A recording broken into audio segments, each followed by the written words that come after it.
तो आज हम देखने वाले हैं कि कैसे एक पावरफुल मैसेज तैयार होता है और कैसे उसे परफेक्ट बनाया जाता है।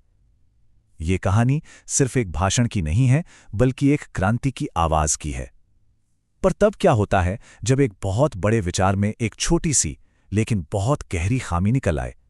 चलिए इस सफर को शुरू से समझते हैं।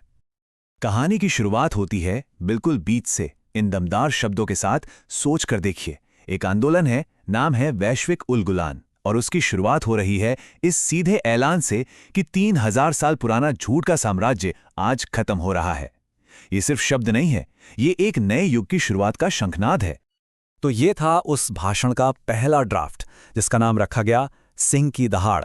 इसमें सिर्फ गुस्सा या जोश नहीं था, इसमें एक सोची समझी रणनीति थी, एक पूरा प्लान था। चलो देखते हैं कि ये प्लान था क्या। पूरे भाषण को 5 पिलर्स पर खड़ा किया गया था। सबसे पहले आह्वान, यानी लोगों को इमोशनली कनेक्ट करना। फिर आता था पर्दाफाश, मतलब दुश्मनों की सच्चाई को सबके सामने लाना। इसके बाद परम विज्ञान, जो एक नई सोच देता।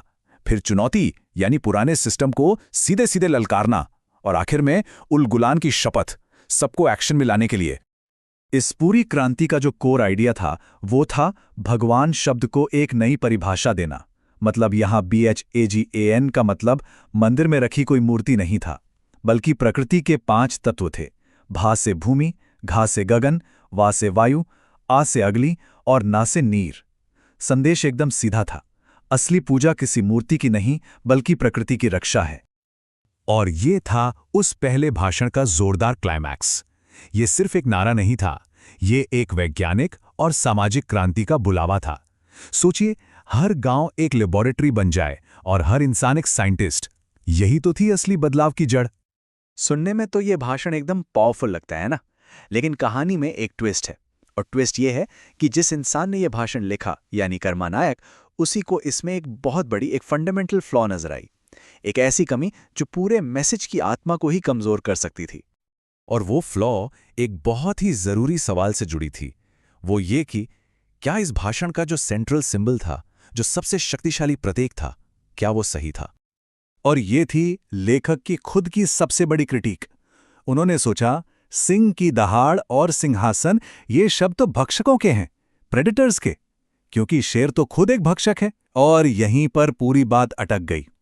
एक रक्षक यानी प्रोटेक्टर का आंदोलन एक भक्षक यानी प्रेडेटर का सिंबल कैसे इस्तेमाल कर सकता है? ये तो अपनी ही बात को काटने जैसा था। तो इस बड़ी आइडियोलॉजिकल प्रॉब्लम का सॉल्यूशन क्या निकला?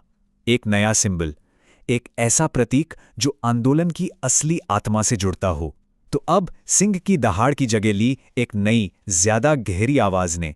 तो देखिए फर्क कितना बड़ा है। एक तरफ है सिंह, भक्षक, सिंहासन और विनाश का प्रतीक, उसकी दहाड़ डर पैदा करती है।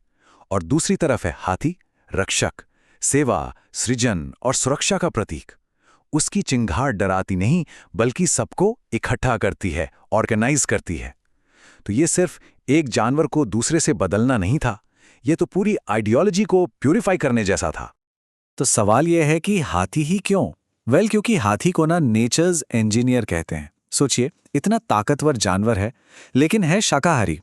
वो जंगल को तबाह नहीं करता बल्कि दूसरे छोटे जानवरों के लिए रास्ते बनाता है, बीजों को दूर दूर तक फैलाता है। मतलब एक तरह से जंगल का आर्किटेक्ट है। उसकी ताकत अग्रेशन के लिए नहीं, प्रोटेक्शन के लिए है।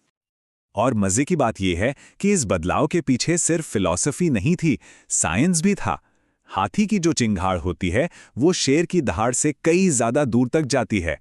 और इससे भी बड़ी बात, उसमें इंफ्रासोनिक वाइब्रेशंस होते हैं, मतलब ऐसी कंपन जो जमीन से ट्रैवल करती हैं। तो हाथी की आवाज सिर्फ हवा से नहीं, धरती से भी जुड़ती है, बिल्कुल रक्षकों की आइडियोलॉजी की तरह।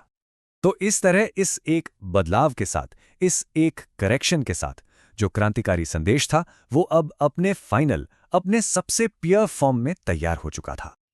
और इसी आइडियोलॉजिकल शिफ्ट से जन्म हुआ एक नए और ज्यादा पावरफुल नारे का। सिंहासन भक्षकों का है, शासन रक्षकों का होगा। देखिए कितनी साफ लाइन खींच दी गई है। सिंहासन जो जबरदस्ती और ताकत का प्रतीक है, और शासन जो सेवा और जिम्मेदारी का। ये फर्क है पुराने और नए के बीच। तो अब जाकर आंदोलन का जो फाइनल विजन था वो एकदम क्रिस्टल क्लियर था। आइडियोलॉजी क्या थी? नागवंशी गज शक्ति और BH हेजियान विज्ञान। आवाज क्या थी? हाथी की चिंगाड़, शेर की दहाड़ नहीं। और लक्ष्य? अपनी मिट्टी और पानी पर संवैधानिक अधिकार पाना।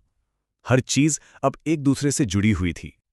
और आखिर में ये एक गहरी सोच कि अमरता शरीर में नहीं होती, वो तो सच के लिए लड़ने के संकल्प में होती है। ये पूरी कहानी हमें यही सिखाती है कि कोई भी मैसेज तभी पावरफुल होता है जब उसके सिंबल्स और उसकी आत्मा में कोई विरोधाभास ना हो, जब वो एक हो। तो सोचने वाली बात यही है कि जिन विचारों और प्रतीकों को दुनिया में इस्तेमाल किया जाता है, क्या वो वाकई उस सच्चाई को दिखाते हैं जिसका वो दावा करते हैं?